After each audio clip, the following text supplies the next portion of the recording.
My hand trembled as I stared at the Instagram post on my phone. Kevin's face, tanned and grinning like he'd won the lottery, filled the screen. Behind him, crystal clear turquoise water stretched endlessly under a perfect Bali sunset. The caption read, "Living my best life. Sometimes you just need to invest in yourself first. Number Bali vibes, number entrepreneur life, number no regrets." The photo had been posted 2 hours ago. $15,000.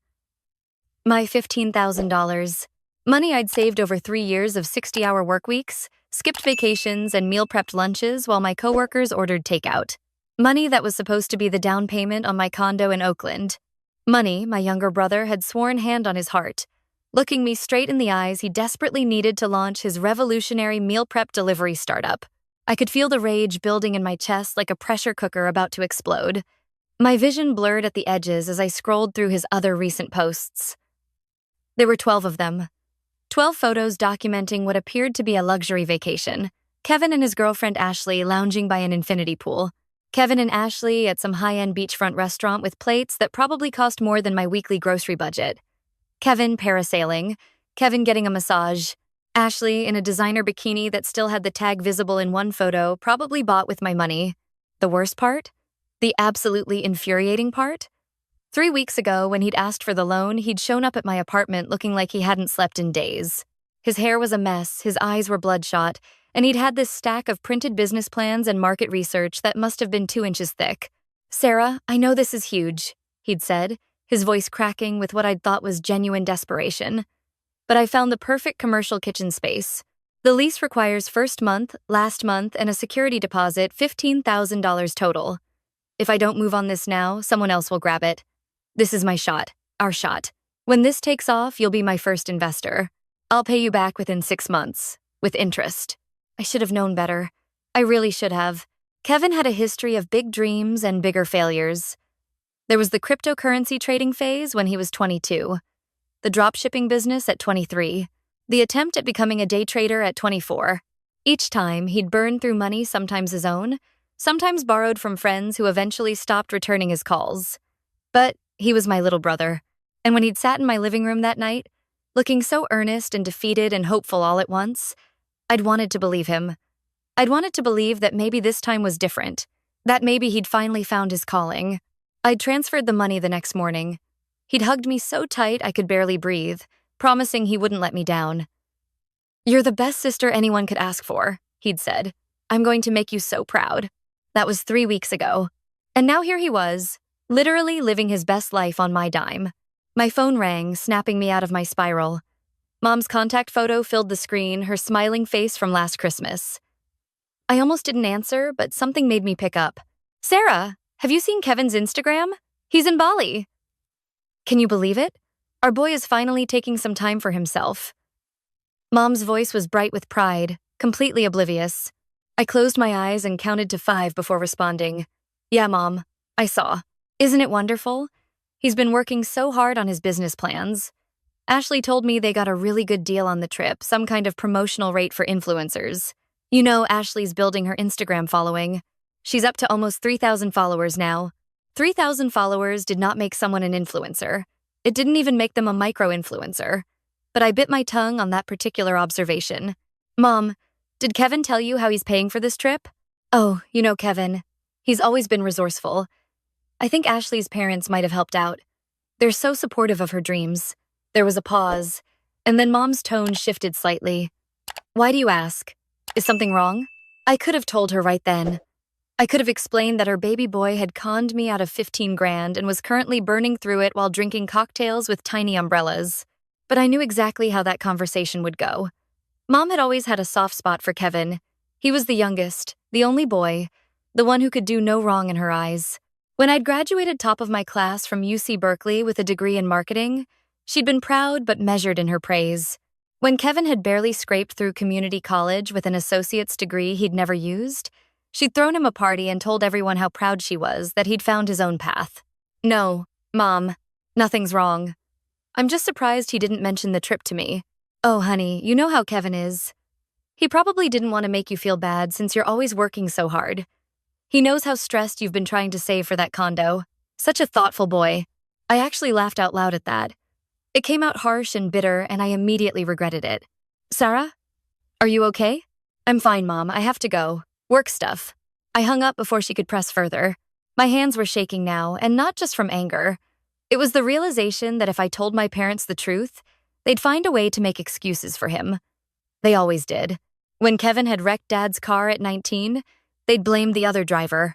When he'd been fired from his retail job for showing up late repeatedly, they'd said his manager had unrealistic expectations. When his girlfriend before Ashley had left him and aired all his dirty laundry on social media, the unpaid debts, the borrowed money that vanished, the constant lies, they'd called her vindictive and said she was just bitter about the breakup. No, telling Mom and Dad would get me nowhere. This was between Kevin and me now. I opened my text messages and pulled up our conversation. The last message was from him, sent the day after I'd transferred the money. Got it. Heading to check out the kitchen space now. We'll send pics. Love you, sis. There had been no pictures, no updates. Radio silence for 3 weeks until suddenly surprise. Vacation photos from Indonesia. I started typing, deleted it, started again. My first instinct was to unleash everything I was feeling in one long, rage-filled message. But something stopped me. Maybe it was the part of me that still couldn't quite believe my own brother would do this to me. Maybe it was the tiny, stubborn hope that there was some kind of explanation. I kept it simple. Hey, Kevin. See you're in Bali. Congrats. Quick question. What happened to the kitchen space for your business? I watched the screen. The 3 dots appeared almost immediately. He'd seen it. He was typing. Then the dots disappeared. Then they appeared again. This went on for almost 2 minutes, him starting to respond, stopping, starting again. Finally, a message came through. Oh, hey, Sarah. Yeah, so funny story about that. The space fell through, last-minute owner decided to rent to his nephew instead. But it's totally fine. I'm actually out here doing market research. Indonesia has a huge meal prep culture, and I'm learning so much about authentic recipes and supply chains. This is actually an investment in the business. I'm taking notes on everything. You're going to see such an amazing return on this. I read it 3 times. Each time I felt my blood pressure spike a little higher. Market research. In Bali, at luxury resorts. With his girlfriend. For a meal prep business he planned to run in the San Francisco Bay Area, serving American customers who wanted convenient, healthy meals delivered to their doors. I screenshot the message. Then I screenshot every single one of his Instagram posts from Bali 14 now, as he'd apparently posted 2 more while I was on the phone with Mom. I also screenshot his Instagram story, which showed him and Ashley at what appeared to be a very expensive beachfront dinner, complete with champagne and lobster. The timestamp on the story was from 20 minutes ago. Then I did something I probably should have done 3 weeks ago. I opened my banking app and looked at my savings account balance, $2,847.63. That's what was left after the transfer to Kevin. 3 years of work, reduced to less than $3 grand. I'd need at least $50,000 for a down payment on anything decent in the Bay Area market, more if I wanted to avoid PMI. At my current salary of $78,000 a year, and with my monthly expenses, it would take me another 3 years to save that much again. 3 more years of living with roommates in a cramped apartment in Oakland. 3 more years of watching my college friends buy homes while I kept waiting for my turn. Unless I got my money back. I spent the next hour doing research. Not the kind of market research Kevin was supposedly doing in Bali, but actual useful research. I looked up small claims court procedures in California. The limit was $10,000, which meant I'd have to sue in regular civil court for the full $15,000. That meant potentially getting a lawyer, which meant more money up front. But as I dug deeper, I found that California had pretty clear laws about loan agreements, even verbal ones. Text messages could serve as documentation. And I had Kevin's texts promising to pay me back, along with screenshots of him literally bragging about living his best life with what was obviously my money. I also found a law firm in San Francisco that offered free consultations for civil cases. I bookmarked their website and filled out their contact form, laying out the basic facts. To my surprise, someone called me within an hour. Miss Chen? This is Marcus Rodriguez from Rodriguez & Associates.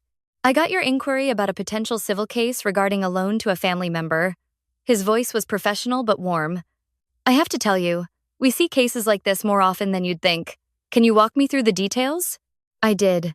I told him everything: the initial request, the business plan story, the promise to pay back with interest, and then the Bali photos. I could hear him typing as I talked. "Okay," he said when I finished. "Here's the good news. You have a clear case. The text messages establish the loan agreement, his acknowledgement of the debt, and his promise to repay. The social media posts demonstrate that he had the financial means to repay you, but chose to spend the money on personal leisure instead. That's relevant to showing bad faith. And the bad news? The bad news is that suing family members gets messy. Are you prepared for the fallout? This kind of thing can tear families apart." I thought about my mom's phone call, her complete blindness to Kevin's faults. The way she'd probably react if I took legal action against her precious boy. "My family's already pretty good at making excuses for him," I said quietly. "I'm tired of being the responsible one who gets taken advantage of." "Fair enough. Look, here's what I propose. We send him a formal demand letter first. It's a legal document that outlines the debt, provides a timeline for repayment, and makes it clear that legal action will follow if he doesn't comply. Sometimes that's enough to scare people into paying up, especially when they realize you're serious. My fee for drafting and sending the letter is $500. If it works, you save the cost of a full lawsuit. If it doesn't, we proceed to filing, and my fee for that would be $3,500 plus court costs. $500 to start. I could afford that. It was a lot of money. But compared to losing $15,000, it was worth it. Let's do the demand letter." "Great. I'll need you to send me all those screenshots, the text message history, and any other documentation you have. I'll draft the letter and have it ready for your review by tomorrow afternoon. We'll send it via certified mail and email so there's proof of delivery. He'll have 10 days to respond." I sent everything over as soon as we hung up. Then I did something petty but satisfying. I screenshot Kevin's latest Instagram story, him and Ashley at a beach club, both holding drinks that probably cost $20 each, and saved it to a folder labeled Evidence. The folder was growing quickly. That night, I couldn't sleep. I kept thinking about how Kevin would react when he got the demand letter. Would he be angry? Scared? Would he try to sweet-talk his way out of it like he always did? Would he run to mom and dad and play the victim? The answer came sooner than I expected. Marcus emailed me the next afternoon with the draft letter. It was perfect, professional, firm, and devastatingly clear about what Kevin owed and what would happen if he didn't pay.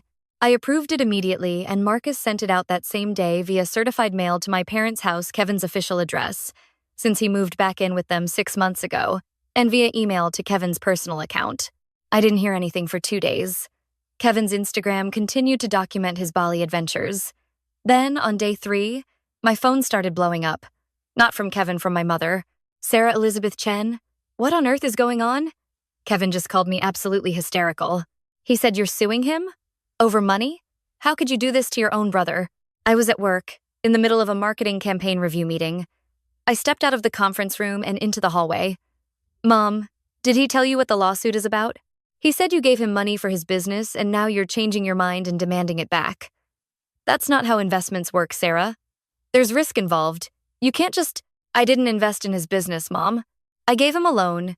He promised to pay me back in 6 months with interest. We have text messages. He acknowledged it was a loan. Well, obviously he can't pay you back right now. He's just getting started. You need to be patient. Family is supposed to support each other, not threaten each other with lawyers.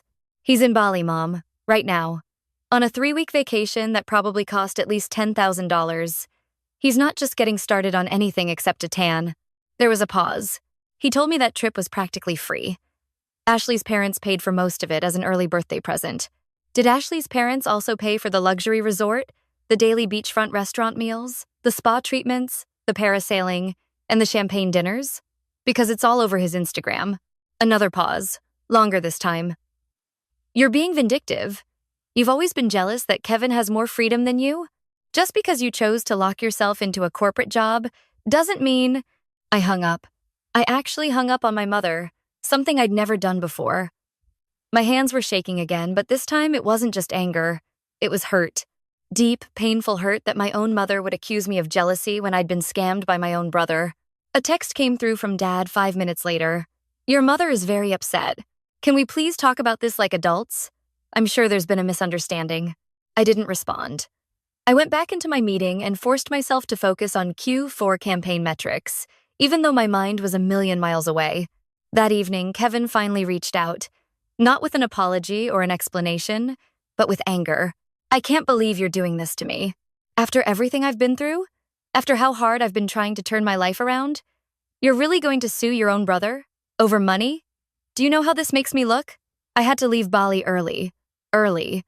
Ashley is devastated. Her parents think I'm some kind of deadbeat now. Thanks a lot, Sarah. Thanks for ruining my life. I stared at that message for a long time. The audacity of it. The complete lack of self-awareness. He'd stolen my money, lied to my face, and flaunted his theft on social media, and somehow I was the villain for wanting it back. I typed one sentence. You have 10 days to arrange repayment or I'm filing the lawsuit. Your choice. He called immediately. I let it go to voicemail. He called 4 more times. I blocked his number. The next week was a nightmare. My parents called daily, leaving messages that ranged from pleading to accusatory. Extended family started reaching out, aunts, uncles, cousins I hadn't talked to in years, all asking what was going on, why was I being so harsh? Didn't I understand that Kevin was going through a hard time? Someone had apparently told the whole family that I was suing Kevin, but the version they'd heard painted me as the unreasonable one demanding money back from a failed investment. I didn't engage, I didn't explain. I just waited for the 10-day deadline. On day 9, Marcus called me. Kevin's lawyer reached out. Kevin got a lawyer? Yep. Well, his parents hired one for him. They want to negotiate a settlement. What are they offering? $5,000 paid over 12 months. I laughed. It wasn't a happy laugh. $5,000? He owes me $15,000. I know. I told them that was unacceptable. Here's my recommendation: we counter with the full $15,000, plus the $500 you paid me for the demand letter, plus interest calculated from the date of the loan, payable over 6 months maximum. If they balk, we file the lawsuit tomorrow. Do it. The counteroffer went out that afternoon. The response came back in less than 2 hours. Kevin's lawyer agreed to $15,500.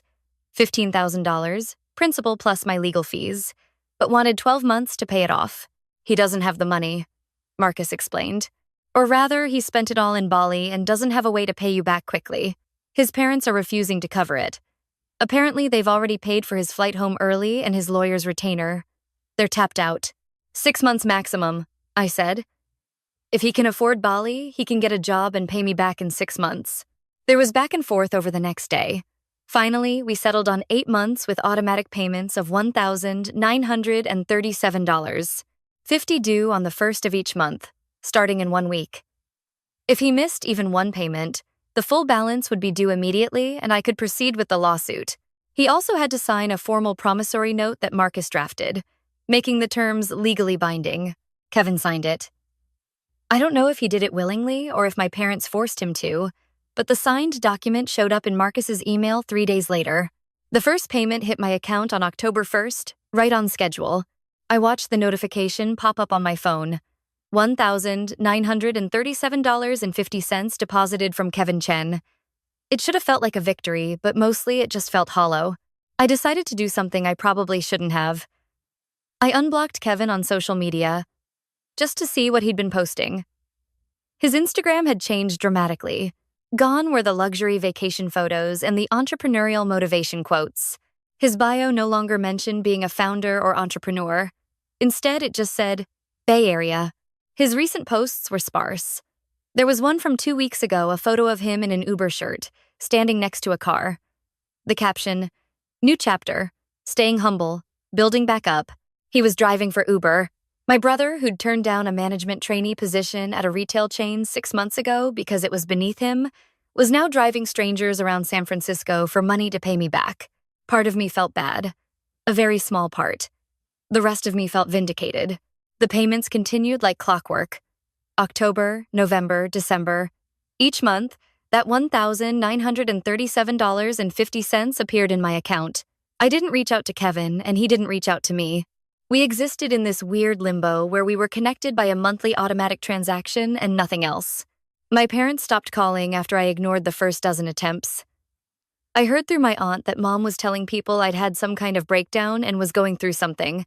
That was easier than admitting her golden boy had screwed up, I guess. Christmas was weird. I didn't go home. I'd never missed a family Christmas before. but I couldn't stomach the idea of sitting around the tree pretending everything was fine while Kevin and I avoided eye contact. Instead, I spent it with my roommate Jess and her family in Sacramento. They were warm and welcoming and didn't ask probing questions about my family drama. It was exactly what I needed. On January 1st, the fourth payment came through. I was sitting in my apartment, nursing a mild hangover from New Year's Eve, when my phone buzzed with the bank notification. I found myself doing some math. 4 payments down, 4 to go. By June, I'd have my money back. Well, $15,500 of it. I'd still lost time, opportunity cost, and peace of mind, but at least I'd have the principal back. That same day, my savings account balance tipped over $10,000 for the first time since I'd loaned Kevin the money. It wasn't much, but it felt significant. I was rebuilding, slowly but surely. February's payment came through, then March. By April, I'd saved enough in combination with the loan repayments that I started seriously looking at condos again. Not in Oakland, the market there had gotten even more insane, but in Alameda, a cute little island city just across the water. I found a one-bedroom with a view of the bay listed for $425,000. With what I'd have by June plus what I could save over the next few months, I could make it work. I scheduled a viewing. I made an offer. In a surprising turn of events in the crazy Bay Area market, it was accepted. By May, I was in escrow on my first home. The last payment from Kevin was due June 1st. I woke up that morning with a weird feeling in my stomach. This was at the end of our 8-month silent financial relationship. After today, there would be no more automatic connection between us. We'd be square, at least financially. The payment came through at 8 a.m., $1,937.50. I checked my account balance, $52,184.72. Enough for my down payment, closing costs, and a small cushion for moving expenses and furniture. I waited for some kind of message from Kevin. We're square now text, maybe. Or even just a payment complete notification. There was nothing. Fine.